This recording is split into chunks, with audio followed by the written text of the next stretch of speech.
Hello, everybody, and welcome to another exciting episode of Around the Lens Roundtable Discussions. I'm joined by two brand new guests to the program. Really excited to have on here with us today, Mike Fahey and Scott Proposki. Gentlemen, go ahead and tell us a little bit about yourselves and what your background is, and we'll start with you, Mike. Hi, I'm Mike Fahey. I'm the founder and CEO of Fahey Communications.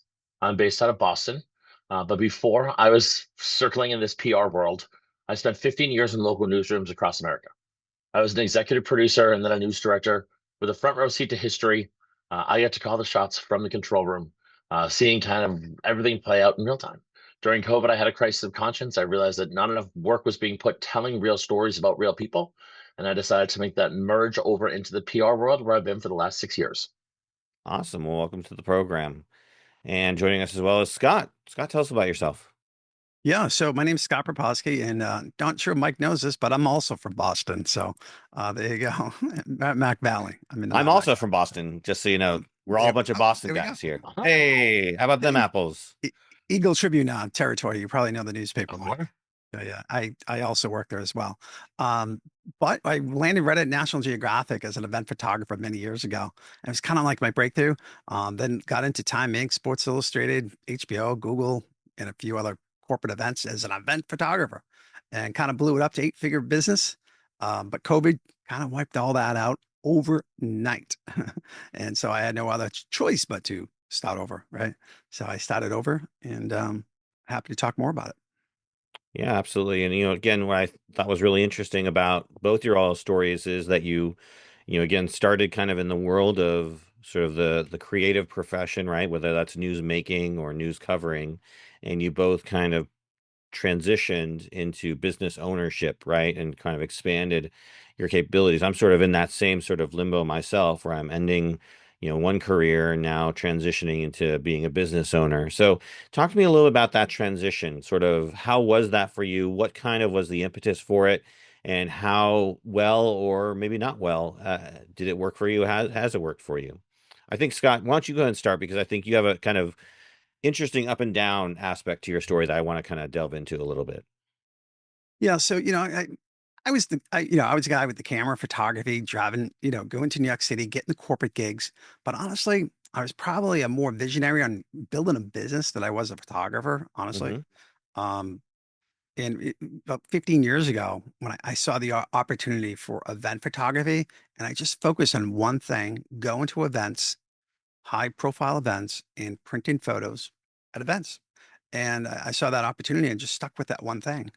That really built an amazing business for me because the business had, by doing events and print on site, I could put systems and processes in place and I could duplicate it. So if I could do it in Boston, I could do it in Arizona, I could do it in Chicago. So as I moved through things and I met people, and mostly when I left the White House, I was 2 years with Obama as event photographer Hmm. for events. I met some incredible people and I got into business coaching. I had some coaches and mentors. And that's where the big shift happened, where I now knew, hey, how can I grow 10 times? And what does that Mhm. really mean? So it was about 9 years ago that I became all in and focused on how to grow the business 10 times. And then you were doing really well. You said you had got an eight-figure salary, or the business Sales. had been Yeah. growing eight Yeah. figure in sales, and then it all came crashing down, right? Yeah. Yeah. Yeah. I mean, it was great. It was complete chaos, but well organized chaos in my mind, I hope. Um, wrote a book about it called Camera Focus. Was running around doing the book tours, had big corporate clients, just nailed the Winterfest for the NHL. We were doing that. And was looking to invest or maybe, perhaps maybe collaborate with another bigger photography company. Hmm. And that was in the works. And, March 20th, March 2020, 20th, everything just, I knew that day. I knew that day that I just packed up my office and I figured I wasn't going to be back. And I was right. Right. COVID kind of killed the whole event business, if you will, because people weren't having events. So there was no need for an event photographer who could print your pictures, right? Exactly. And as time went by, people said, well, why didn't you get back into it? Well, honestly, it wasn't that COVID COVID is a defining moment in time that Hmm. did make that transition. But as we speak and record this in 2026, there's other things into that factor today, right? We have technology, we have AI, we have the lower barrier to entry for more people being great photographers out there. Sure. Um, it wasn't like that 20 years ago. So now the game's changed on sales. And I I talked to a see. lot of photographers pre-COVID, post-COVID. Pre-COVID photographers never really had to make sales calls. The business just kind of came in, Hmm. and I was one of those guys. Yep. But now today, yeah, I mean, you got to be a top salesperson and sell your services and be unique and be different than everybody else. Right. Absolutely. It's not just about being the best photographer, it's also about being the best salesperson, right? Almost more important than the photography part. Yeah, right. Okay. And what are you doing now with regard to business? Yeah, so after I wrote my book Camera Focus, I decided I took a long time to figure out what was next. What was I good at, right? And it wasn't actually photography, believe it or not. I was a better, I was a better leadership, Hmm. painting a vision where I could grow the business. And that's Yeah, how we got 52 people around the country to work for me. right. Everybody was team players. And so I said, you know what? I don't have to start another business to do that. There's a bigger opportunity where I can just help photographers all around the world and help them with their business. And so today I have two programs, simply called the Camera Focus Method, named after my book. And then I help other business owners, entrepreneurs called the Business Focus Method .com. And my whole purpose right now is simply helping small businesses stay Hmm. profitable. Okay, great. So you're basically kind of a consultant then, in Yeah, other words, right? I knew 25 years ago, what am I going to do when I get older, when I have white and Hmm. gray hair? I actually said I was going to be this consultant. What that was years ago, I don't know, but I'm doing exactly what I said I was going to be doing. So, Okay, great. Mr. Fahey here also has a method that he'll get into, I'm sure, and tell us all about the Fahey method for pitching. But before we get into that, Mike, tell us about your story about how you got to the point where you were interested in, building your own business. Thank you. It's funny because if someone were to ask me what I wanted to do my whole life, I would have told you local news. On my sixth birthday, it was a surprise party. I went around with a can of silly string and I interviewed everybody as Phil Donahue. Hmm. So really like my whole life was spent in this pursuit of being involved in television. I was going to say on air, but it really was never an on air thing for me. I went to one of the smallest fully accredited journalism schools in the country. The only thing that was consistent over that 4 years was a major in journalism. From there, my first job was in sports until I hated the fact that it was taking away from my love of baseball. And then it was a quick transition into news. And news was that high octane jolt that was exactly that I loved. Sitting in the control room, watching news break. I was in the saddle for the Boston Marathon bombings, election nights, snowstorms, mhm. Red Sox World Series, Patriots Super Bowls. I Yeah. found that you could have that adrenaline rush that you would get live on the scene in a control room. And then you also get to be the boss. You were Hmm. calling the shots. So quickly I found the upward mobility within producing and production was wild for me. At 25, I was running a newsroom with people that had been in the industry for over 25 years. They had Wow. been at the station longer than I've been alive. That made for some really interesting interpersonal relationships. Um, but that was kind of where I cut my teeth. And I've always been really driven and a go-getter.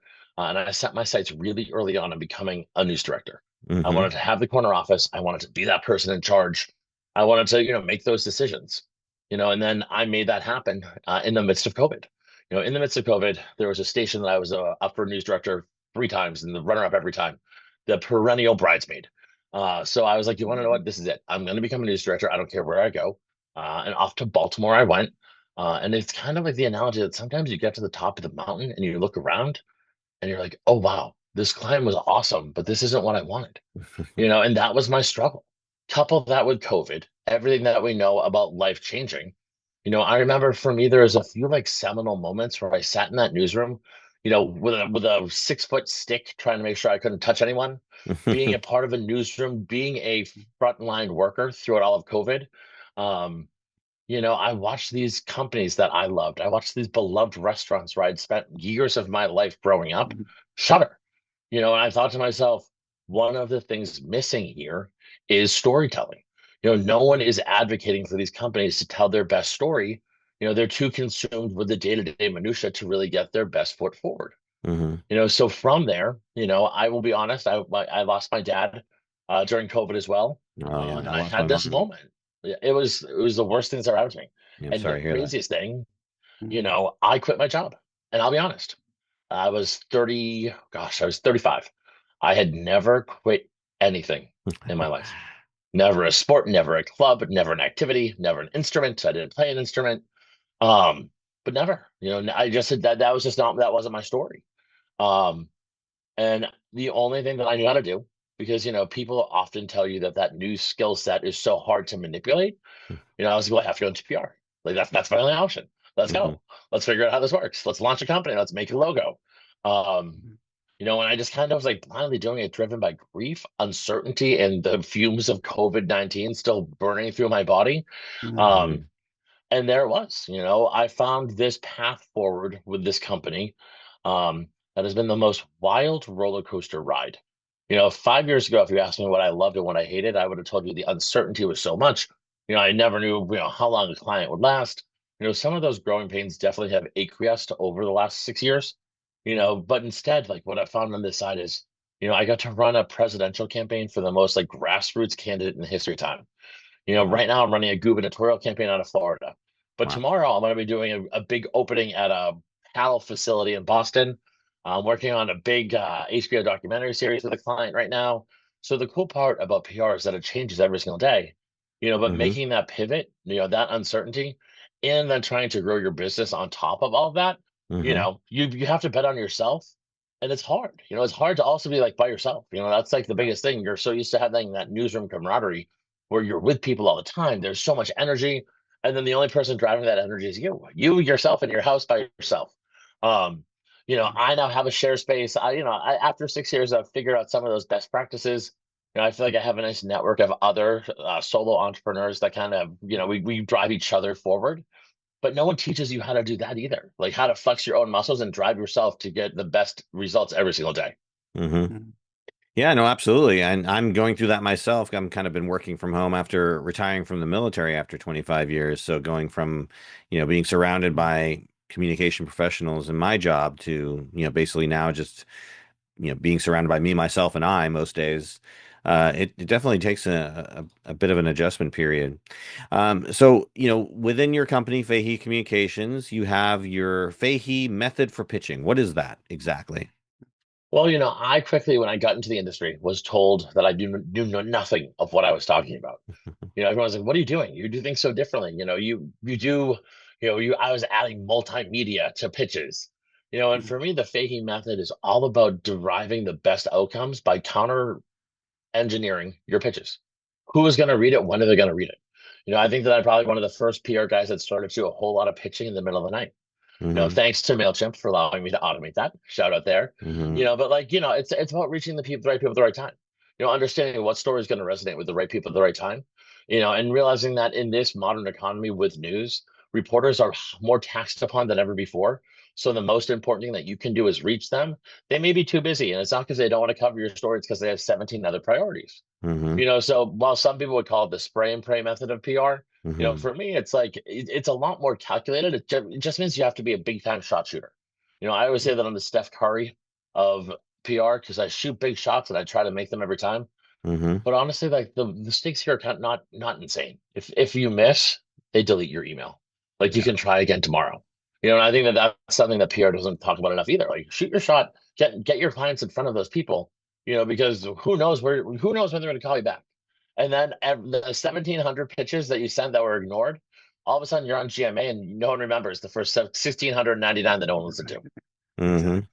Hey, Mike, Yeah. if I can cut in here, I am a big believer of storytelling, especially as I get older, a little bit of gray hair, the guy with white hair, right? Mm-hmm. Because I'm seeing a massive trend happening right now. I mean, my Instagram and YouTube is blowing up, 25,000 views in a few days, 42,000 on a few clips. I mean, I was the guy 6 months ago that would get 2 views. Like, what happened? And what happened is AI is there. There's just a plentiful amount of information. People can read a book and just repeat it and make a course out of it. Well, people are onto that now, and information's everywhere. And so when you have a great story, and it's your story of experience and adventures, you can't AI that, which is Oh, and I think becoming, that you're right. yeah. You know, And because now the new viral influencer is going to be someone of my age. I'm 58, 59 years old that has these really good storytelling pitches, that hook that comes out that nobody's ever heard before. It's big. It's happening now. Well, and I you think that mentioned people, sorry, pitches. Well, I was going to say, I was going to ask you how you pitch yourself, Scott, You since know, we're talking about pitching. yeah. So, I pitch myself. Something I never did. I worked at the White House, National Geo, HBO, the Patriots here in Boston, of course, is a big thing. Super Bowl was awesome. I never told anybody. I never told anybody what I was doing till I wrote my book. And then I really started telling my story after COVID because I said, you know what? I have a good story here that nobody else can really say. And I want to be as unique as possible. So my pitches when I meet somebody is like, my name's Scott Proposki. I'm a former National Geographic and event photographer for the White House. Well, that gets people's attention. Not everybody's going to say that when they meet somebody. Matter of fact, probably nobody. So I use that as a hook to get people's attentions to tell them more, you know? Yeah. Yeah, no, absolutely. What were you going to say, Mike? I think the thing that people also don't realize enough right now too is that, you know, amplification and self-promotion is the most important thing any of us can do now. Yeah. Those days where you used to start your day and like log into 7 websites and see what the top stories are, people don't do that anymore. If you're Mhm. not doing the work and sharing it yourself, no one's going to do it for you. That's right. And I say that to clients every day. Without your self-promotion, without making this a symphony of PR and amplification, you get You, nowhere. you get nowhere. You're done. Yeah. And that was the number one thing I learned. I mean, I've taken courses and paid some of the top people to figure out how can I get my YouTube to like actually work, right? Instagram, like I wasn't that guy, and now if I didn't do that, I mean, nobody would know the story. Hmm. Nobody would want to talk to me. I mean, why? I mean, just another person, right? Yeah. Um, and keep in mind here, we don't need to be some famous individual, right? For myself, and I'm sure Mike, I mean, how many customers do we really need? 20, 30, 40, 50? I mean, we, Hmm. we don't need 1,000. So it's very manageable to at least get the credibility of your backstory that nobody else can tell. And that's the reason why they want to hire you. Yeah, absolutely. I think proof of performance becomes everything as well. So like if someone looks you up, they need to see what you're doing, how you're doing it, and where you've done it. And Mhm. like you're the only person that can tell that story the correct way. But I think that what people don't realize too is there has to be some strategy that goes into that as well. I agree. I tell people all the time, let's stop the name of my clients, right? My client list over time. I'm like, it wasn't luck. It wasn't one or two times. And there was a strategy. Looking back, I had a strategy. It worked. Hmm. Um, but you're right. It just didn't. You need a strategy today, and you have to work smart, and you need to be fast. You have to be unique, and you have to tell your story. But most importantly, it's only bragging rights till after you do it. Yeah. Well, let's go back then. I want to talk a little bit about your origins for both of you because you both have, I think, pretty awesome careers, right? National Geographic and working for major news stations. So, kind of what was your sort of educational path toward landing the work that you got? Like, where did you go to college, or did you go straight into working? And we'll start with you, Scott. How'd you kind of get that gig at National Geographic? That's Uh, the dream job of all photojournalists everywhere, right? right. Yeah. In my house, we used to celebrate C minuses when report day came out. Okay. I mean, that's the truth. I mean, when I wrote my book, Camera Focused, the first paragraph in the book says, if there was anybody in high school that I would ever would think that would write a book, never mind being an Amazon bestseller for a hot minute, Hmm.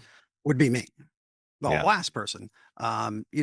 School wasn't a thing for me. And I knew it, and I didn't need the school. I had the vision of where I wanted to go, and it got me there, honestly. But a lot of support was the people behind me. My dad.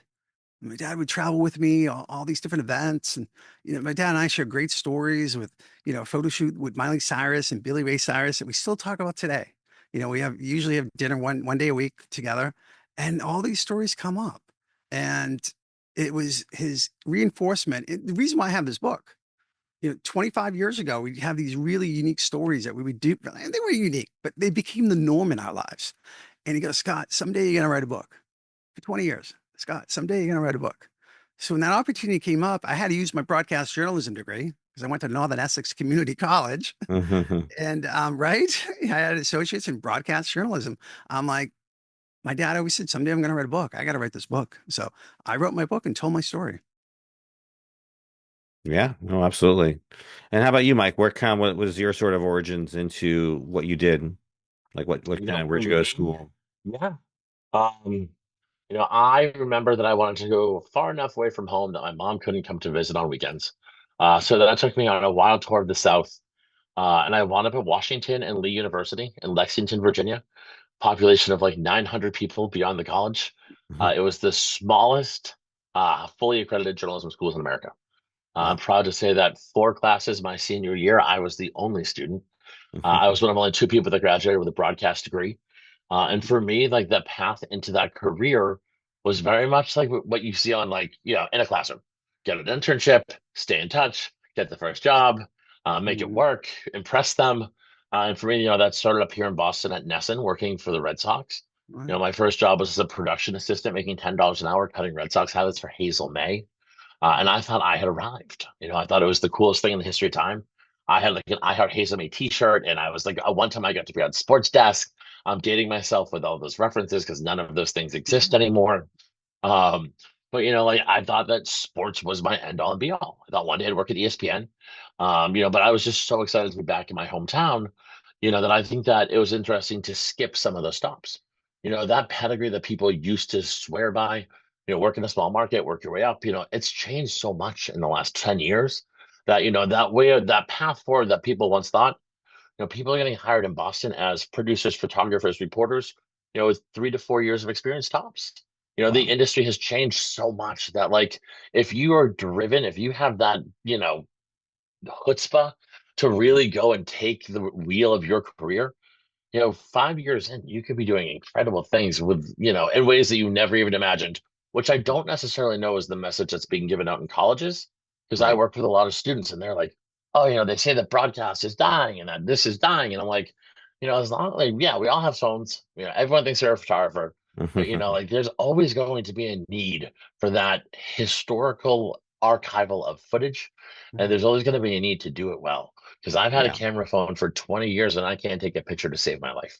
So, everyone that thinks that these are dying arts aren't appreciating it for the fact that they're arts to begin with. Right, right. Yeah. There's still a need for the professional photographer, to create that storytelling imagery, right? Absolutely. I tell my clients, I got 25 of them right now. I tell them all the time, photography it's never been bigger. There's never been a best time in the world's history, in my opinion, to be a photographer, to have your own business, and to start to be a creator. And some people shake their heads, but I'm like, I'm like, well, if I could share the story, and Mike, you could probably, Mike, I think I'm a little bit older than you. I'm hitting 60 here. So I just want to let you know. So I'm a little bit older. I had the story. So, I remember the film days, and the film photographers were like, oh man, digital's coming. We're screwed. We're out of the business. It's not going to happen. And they left, and digital came out, and a lot of people thrived. I was one of the people that thrived. Yeah. Then you had Polaroid would come out with instant photos here in Boston. And the iPhone came out 18, 19 years ago. And everybody says, oh, we're screwed. The iPhone's out there. I'm here to say, after 3 decades of hearing this, oh, AI's here. We're screwed. I don't think so at all. I don't see Nikon and Canon going out of business. All these photography shows are packed full of people. I've never seen so many people at these trade shows for creators and photographers, and people want to be at these events. It's insane. And that's the situation, that there's more people offering these services. They're phenomenal at probably promoting themselves on YouTube and some, social media in general, than the guy that was doing it pre-COVID, right? And that's where they excel at, and they're getting exposure. So that's the game that people need to beat. Yeah. And tell your story and get out there. And do what I'm doing the same thing. And I'm telling people to do what I do. And get out there and tell your story and make your own brand. You don't need to talk to a million. I had this expression, I came up with it today, actually, is like, you can go swimming in the ocean, but you don't have to touch all the water, Hmm. right? That's a good saying. Yeah, and I think you make a good point, right? Because there's always going to be evolutions in technology, right? And right now we're facing the AI revolution, and I do want to know like what you all think of that specifically in terms of how it affects your career. But we're also seeing this sort of return to form, if you will, especially with Generation Z and Generation Alpha and whatnot. They're yearning for the world they didn't have, right? That didn't exist before they were born. And so we're seeing this sort of drawback to, regular photography or even film Nostalgic. and whatnot. And so this yearning for that exists. And so, yeah, I think if you can market yourself the right way and get yourself out there and, tell people who you are and what you do and, attract them based on sort of almost like a acquaintance of the fact that, oh yeah, having a legitimate photographer take pictures of something is going to create better work for me than just doing it on my phone and processing it through something like ChatGPT.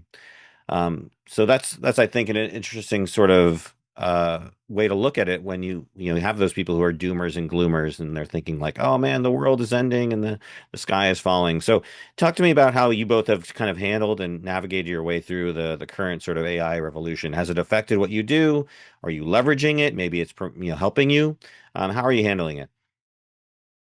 Yeah, I mean, For me, oh, sorry, yeah, go you ahead, go, Mike. Scott. No, you go, you go, Um, you go. for me, I think that it's interesting because, as you're, setting that up, I started to think about some of the content creators that I'm working with on a regular basis.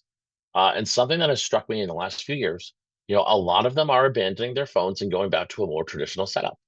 I'm seeing these influencers, I do a lot in that space, and all of a sudden they have, $1,600 cannons with them. And they're bringing them out, to restaurants. Hmm. And they're bringing them out, for photo shoots on the town. And, they're using that technology to their best of their ability. And I think it's also really interesting because I was just at a really great event. I was a black tie ball in the city of Boston. And this photographer actually has software, and I've never seen this before. And it uses AI to do facial recognition of the Yeah. people at the event. And then Voto, what it does is every time the voto. photographer takes your picture, you get a text message of that picture on your phone. So you're Amazing. not using your phone. Your phone stays in your pocket all night long. You log your phone number with her. They use AI facial recognition. And next thing you know, by the end of the night, you have a gallery of 40 pictures. Now, let me be honest, real expensive. Um, but like it changes that dynamic because all of a sudden I have pictures that I want to print.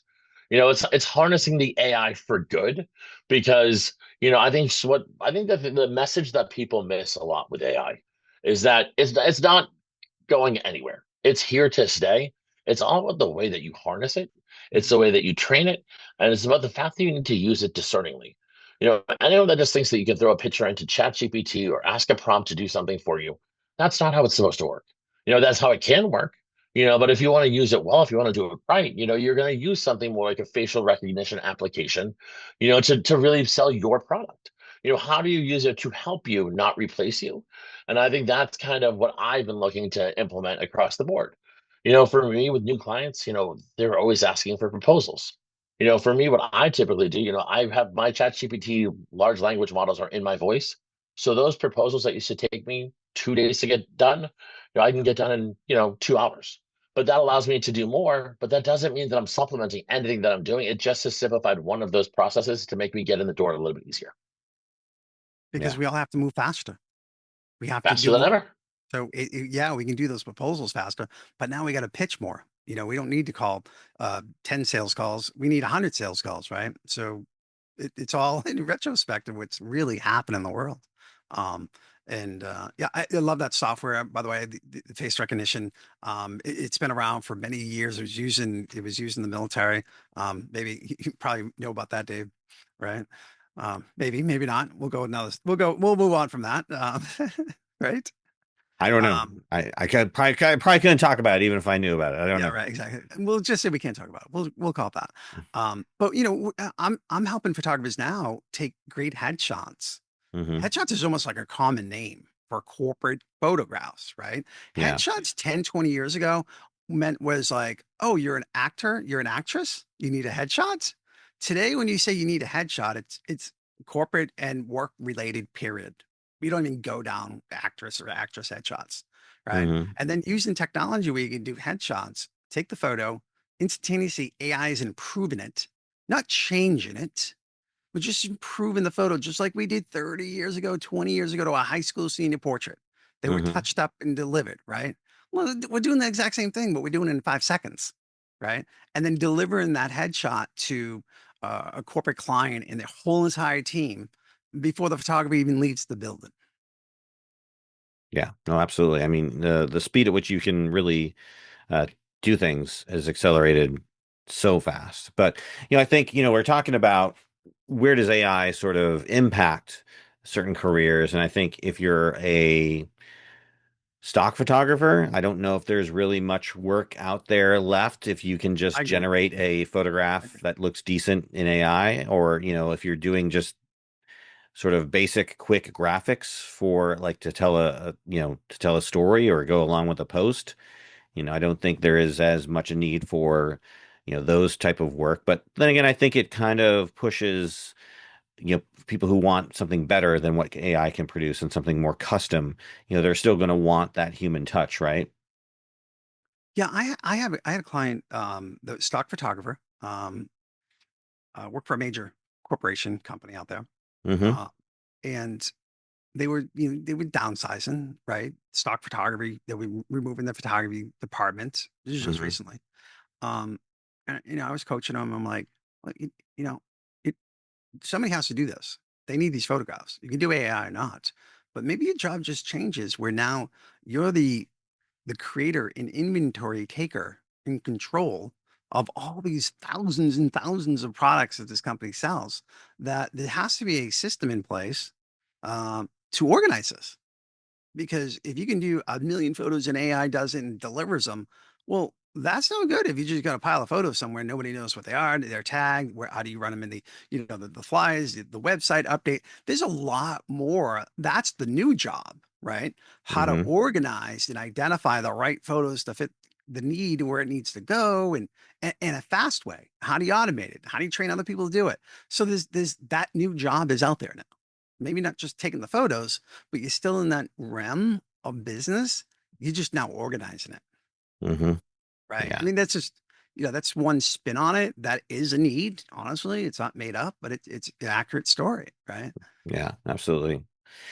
So earlier, Mike, we allowed you to kind of talk about the Fahey method, but I want to hear now about the camera. What is it? Focus method. The camera focus method. What's that all about? Yeah. So, the camera focus method, I wrote the book Camera Focus 2019. And it was meant to, I realized after hiring hundreds of photographers that I had a really unique ability to communicate with a lot of great photographers. And it took me time during COVID to really figure out why. Because honestly, most entrepreneurs, for that matter, photographers, creators, they had ADHD. And you need to be one to know one, right? So when I could hire somebody, I could understand where they were. I wanted somebody creative. That's what I was looking for. And I could, manage their conversations and the 300 conversations we had in 30 minutes, right? And Hmm. understand all of them, right? And understand the behaviors, understand how they're going to operate. And I knew that. And that's what made my business grow fast because I knew how to get the right people in there where normally most of these individuals probably wouldn't have gotten the job. They probably would have quit. The boss is very analytical. They don't work analytical. Creativity doesn't happen between the hours of 9 and 5. And I knew all that and I knew how they thought. And so the book, Camera Focus, is really about helping people with ADHD. What's their superpower? What is that one thing? For me, it was a camera. It was a camera that got me to the White House because I was just super focused on that camera and nothing else mattered, right? Nothing else mattered. So if you're a creator, if you're into music, maybe it's your microphone, maybe it's your guitar, maybe whatever that may be, don't dabble in it and just master it. I feel like I mastered it. I was the top 1% of all event photographers in the country doing what I was doing. And when I got to that level, honestly, why I stayed there so long? There wasn't a lot of competition. There was no competition. Because at that time, like Mike said earlier, nobody was actually striving to be that high up. Hmm. It was like, what? What are you? You gonna call Sports Illustrated? No. Hmm. Yeah. Yeah, that's what I'm going to do. I'll Sports Illustrated. So, but again, I had my camera, I had my superpowers so that I could do anything. That was my mindset. So I help people really understand that the big vision is there. Find your superpower, focus on one thing, and I help photographers create a business to last a lifetime and pick up where I left off. Because at 58, 59 years old, I'm not about to start a $4 million company all over again.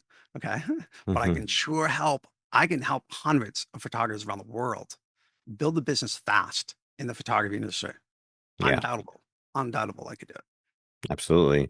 So both of you are business owners or have been business owners. Obviously, we talked about some of your pitfalls, obviously COVID and whatnot. Have you, Mike, maybe you can answer this. Have you had any struggles in building your business, or was it a pretty sort of seamless sort of transition from, newsroom executive to business owner? What challenges did you face, if any? I mean, I remember thinking when I launched my company, this is going to be so easy. I just see one client paying this much money a month, and the rest will take care of itself. And it's funny because the first client that I almost signed, who told me they were going to sign, committed to a contract, was getting ready to like launch for the off the blocks, ghosted me. And Oh I my should have gosh. known then that it was going to be indicative of the things that I would deal with for the next 6 years. Yeah. I think one of the hardest things about running a business that's client centric, is that like you're investing in people. And like when you're starting out and you're a little desperate, you're like, okay, I'm going to take a client that I may not have taken otherwise, who may not pay, and I'm going to hope for the best and see where I wind up. And that's kind of, what I did a couple times and got burned. Yeah. I mean, and when I say burned, like, I mean, like third-degree burns in the hospital, like, like torched. Um, but I think that that becomes one of the hardest things when you're doing anything because also, for what I do more on the PR side, it's not quantifiable. Someone comes to me, they say they have a great story. I say, yeah, it sounds really great, but then I'm depending on the news cycle, the reporter at the right time. I always say in all the contracts that I write that I make no guarantees. How can I guarantee that your story is going to land when I can't guarantee what the news is going to look like the next day? I specialize in earned media. I don't do paid media because I believe in storytelling and that I think that's the heartbeat of this industry. Yeah. But at the same time, it makes it tough. It's tough to be like, I hope that this goes well, Yeah. because you never ever know when it's going to go well, and then you never know when it's going to crash and burn, and then you're kind of left triaging things, trying to make chicken salad out of chicken other stuff, and then you're just hoping for the best. You're hoping for the best. Yeah, earned media is a really tricky domain to navigate, right? Because you can have the best laid plan and it may not pan out, right? And that's why, like, I'm sure you develop, strategic communication plans for your customers and your clients before you do anything, because you got to have a plan in place. But that's why you have that ability to evaluate the plan, throughout the entire process, and you can pivot, when things aren't necessarily going in the direction you hoped, right? I always say PR is a living and breathing organism. It is going to ebb, it's going to flow, it's going to change. And I always coach that in early calls. I'm like, what I tell you today, next week I could tell you the complete opposite. And that is not because I don't know what I'm doing. It's because I'm responding and reacting to the what's going on around me. Right. I had a client during the SNAP crisis when the government shut down and no one got food Yeah. stamps. Mhm. And when I tell you, I would have bet a down payment on a house that this client was going to hit. And when I tell you that this client hit, and we get every interview, the Boston Globe, Good Morning America, and then like every Boston station, and because of the nature of the news cycle, the story changed every single night right around 9:45. So the stories that were prepackaged were tossed out the window, and seven interviews did not air.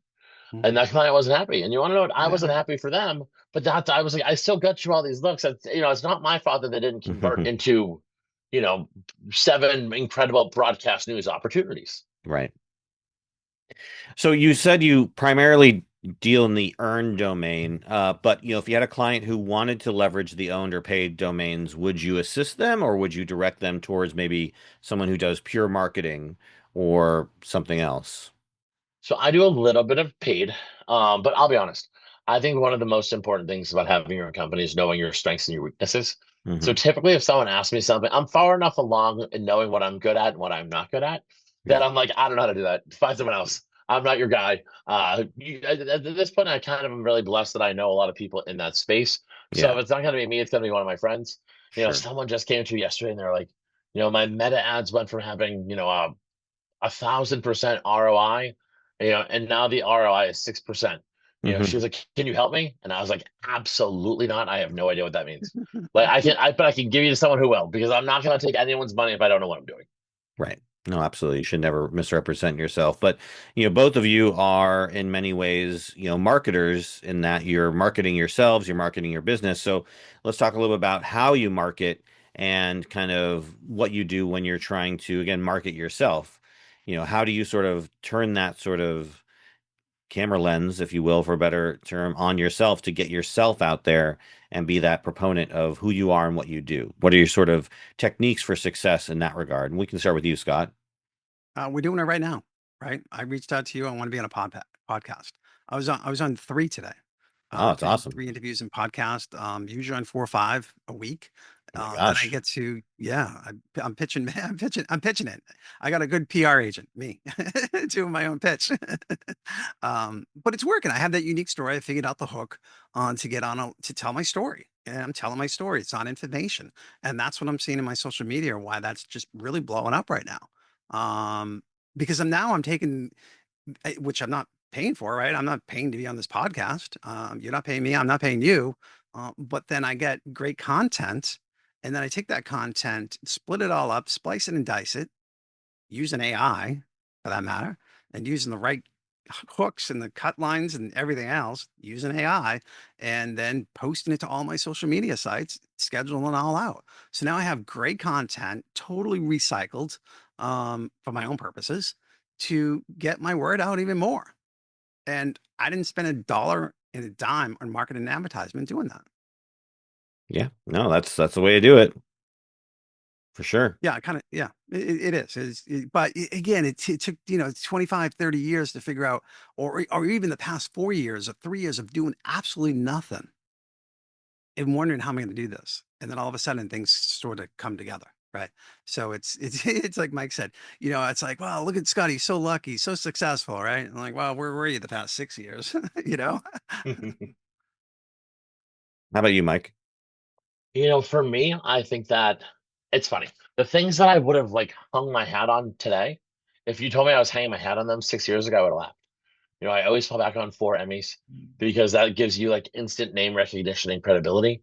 But I think that for me too, it's like also realizing that I need to be my own hype guy.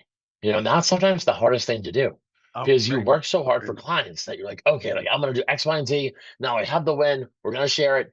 And then you also then have to stop and be like, okay, now I'm gonna share it on my account and my social media and just really like building your name to get it out there. For me, it also is conversations like this. And it's also like a conversation like this forces me to synthesize, all of the voices in my head that are kind of fighting at all times, to figure out how is the best way to present myself, my company, and what I do. Because, we don't realize how, you know, nuanced our day to day is when you're running your own company. How where our specialties lie, where our specialties don't lie. But for me, marketing myself is probably one of the bigger challenges. I can market anyone else, but when it comes down to like turning the camera back on myself, it's definitely an exercise in patience and humility, to be honest. Yeah. Yeah, no, absolutely. And I think, Mhm. that's a kind of thing I deal with as well because I've been running this, podcast here for more than a decade, but it's been difficult to get traction because of the need to have to constantly be on that grind, right? To constantly be out there, putting yourself out there and, getting the word out. And so, you hit a plateau at a certain point, at least I did, and it kind of just became demoralizing because there was never any growth. And then I had to take a step back and now I'm re-energized, and that's why I'm doing this podcast and having great guests like yourself on tell us all Mhm. about, again, your success stories and how you're all making it. So it's really great to hear that. So, it's interesting because I was looking at your website, Mike, and you offer a lot of different services. And one of those services I thought was interesting was your brand storytelling, content strategy type stuff, which, you mentioned yourself, you've never picked up a camera. So somebody like me, I'm a client, I say, Mike, I really want you to help me develop my content strategy. I want you to help me tell a compelling story. what are you doing when a client asks for that? Are you going to finding those people who can create that content and then, sort of managing it for them? I can tell you who it's done. It's not me. I can Right. tell you what it should be. I can tell you what it should look like. Um, but I can tell you that like that's the one beautiful thing about being in the news for as long as I was, is that I have the most impressive Rolodex of people that I can call in a minute's notice who Hmm. can step in and help me out. I think that, to echo something that I said earlier, like knowing our own strengths and weaknesses is so important because I never want to bite off something that's more than I can chew. Earlier Right. we were talking about kind of that return to form, and I was thinking that, 10, 15 years ago, it was Photoshop. You had to have Adobe Creative Suite. That was like the gold standard. Now Hmm. everyone has Canva. Everyone has, you can edit a reel on Instagram that's like editing a package in Avid. It all has changed so much that that user interface is so much more, user friendly that it's a lot different than it ever has been before. Um, that everyone thinks that they can do it really well, but very few people probably can do it as well as they if they hired real professional to do it. I just was working with a political client, and I did 4 rounds of edits on a video, and every single time I said, "You're missing 4-point lighting. You're shooting in front of a window." The candidate was so washed out. I was like, guys, like, you're just missing you just need a lighting setup. You need a lighting kit. All of these things. And on the fourth round, we were just like, just go outside. Please just go.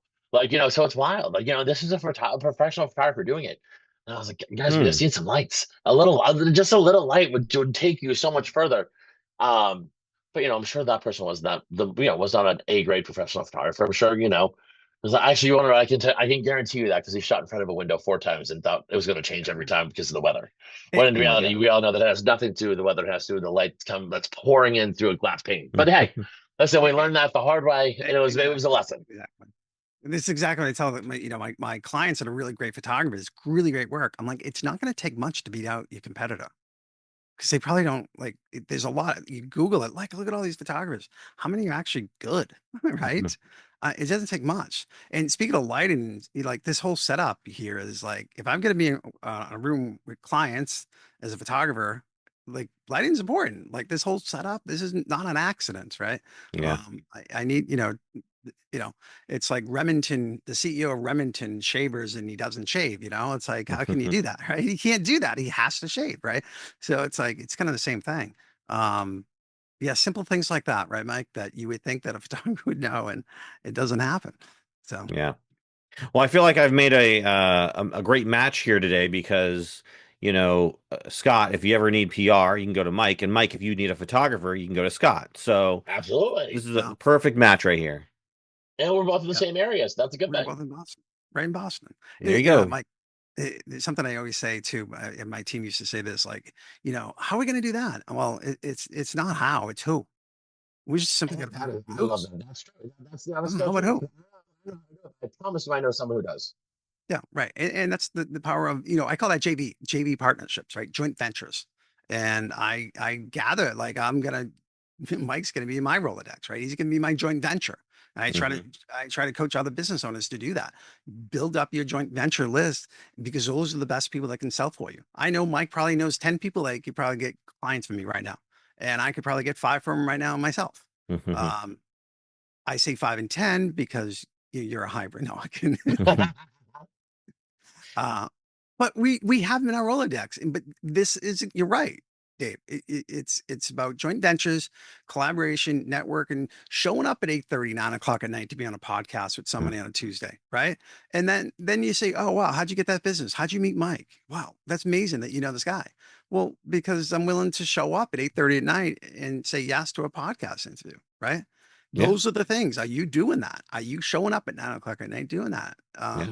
And we didn't have to do this 4 or 5 years ago. Not that we had the technology as much, but this is just a point that things are changing and we have to do things differently.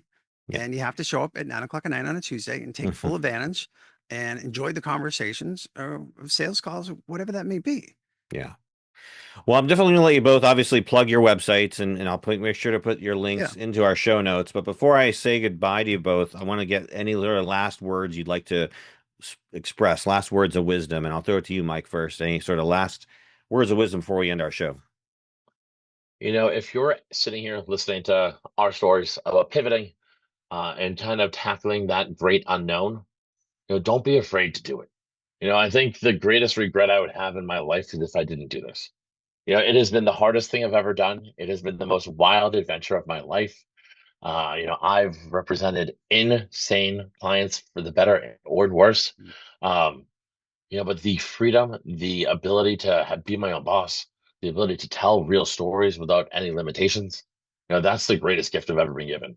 Because, it makes me want to wake up and work harder for these clients every single day. And I think client-based work, when you're working for the right clients, can be so incredibly rewarding that, you just gotta grind it out to get to that point where you're comfortable. Yeah. Awesome. Yeah. Scott? Yeah, years ago I was doing a photo shoot for the New England Patriots during their Super Bowl times. And I was taking photographs of a well-known player. And I asked him, I'm like, if you could say one word about Bill Belichick and what did you get out of that as a coach? And he looked at me, he goes, stay the course. Stay the course. And it stuck with me. And it's stay the course. If you're gonna be in, be all in, be committed, stay the course. Great points. Great points. Words from Bill Belichick there. So Bill Belichick. Great points by Bill. Absolutely. All right. Well, gentlemen, thank you so much for taking time out to be on the program. Before we say goodbye to you, go ahead and plug your stuff. We'll start with you, Scott. yeah, business focus method, have a business, let's focus and let's have a method to do it. And that's where I live by. So And you're at scottproposki.com, right? yeah, businessfocusmethod.com. I go simple, right? So business focus method, camera focus method, and my name's Scott Proposki, but a lot of people have a hard time with the ski part, right, Dave? So Yeah. Yeah. Absolutely. And Mike, where can we find out more about you? You can find me on social media. My handle is FaheyCom. I didn't realize how confusing that was going to be when I registered it. FaheyCom.com. One of those things that I should have spoken out loud repeatedly before I actually did it. But that's great. And my handle is just Michael E. Fahey. That's where I am everywhere across all domains. Reach out. Always love to collaborate and just shoot the other stuff. I don't know if we can swear on this, so I'm You not say going shoot the to. breeze. We can shoot the breeze because I always love just having these collaborative conversations with other people.